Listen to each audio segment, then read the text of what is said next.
November 20th, 1943. Betio Island, Tarawa Atoll, 6:15 p.m. The tropical sun had finally disappeared beneath the Pacific horizon, but the battle was far from over. Smoke drifted across the shattered island as burning bunkers cast an eerie orange glow over the coral sand. Wrecked American landing craft rested on the reef, their steel hulls riddled with bullet holes. The tide carried pieces of equipment back toward the beach while distant explosions echoed through the darkness. Scattered across a narrow strip of captured shoreline, exhausted Marines from the 2nd Marine Division prepared for what every veteran feared. Most, a Japanese night attack. Most had been fighting since sunrise. Their uniforms were soaked with seawater after crossing the coral reef under heavy fire. Many had lost friends before even reaching the beach. Ammunition was running low, and every foxhole had been dug into solid coral using helmets, bayonets, and entrenching tools because the ground was too hard to dig normally. There was no room to retreat. Behind them was the Pacific Ocean. Ahead stood one of the strongest defensive positions the Japanese had built during the war, under the command of Rear Admiral Keiji Shibasaki. Nearly 4,800 Japanese soldiers in special naval landing. Force troops had spent months transforming Betio into a fortress. Massive coconut log bunkers reinforced with concrete, steel, and coral stretched across the island. Hidden trenches connected machine gun nests, artillery positions, and underground shelters. Japanese commanders believed no force could capture Betio in less than 100 years. Yet by nightfall, the Marines had carved out a fragile foothold on the beach. They knew the enemy would try to destroy it before dawn. As darkness settled over the battlefield, Marine officers quietly walked the line, checking ammunition, repositioning machine guns, and reminding every man to hold his fire until targets were clearly visible. The jungle beyond the beach had fallen silent, almost too silent. Somewhere inside the darkness, Japanese officers were gathering their men for a counterattack.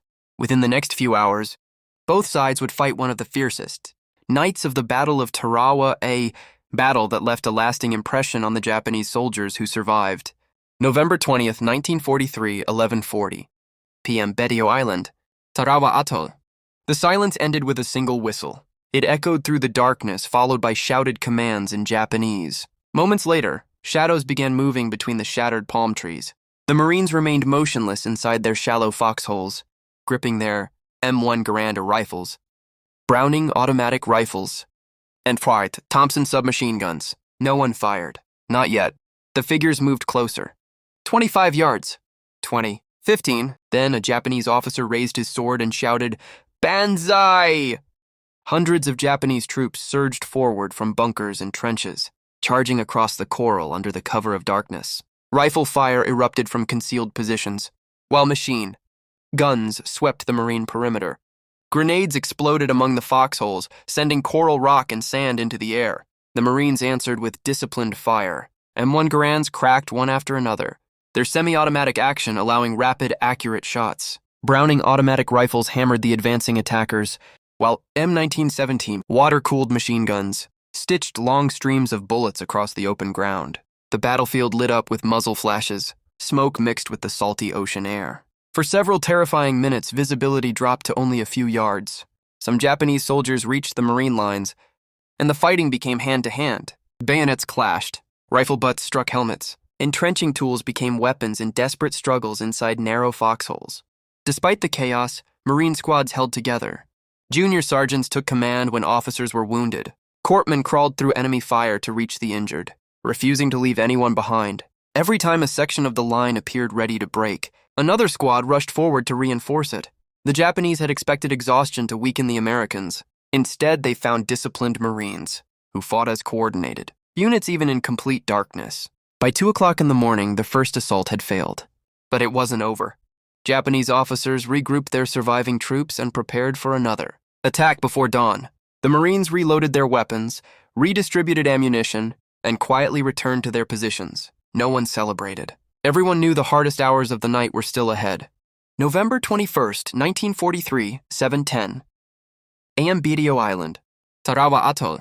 As the morning sun rose over Tarawa, the full destruction of the battlefield came into view. The narrow island was scarred with shell craters. Burned-out landing craft lay stranded along the coral reef, while black smoke drifted from shattered Japanese bunkers.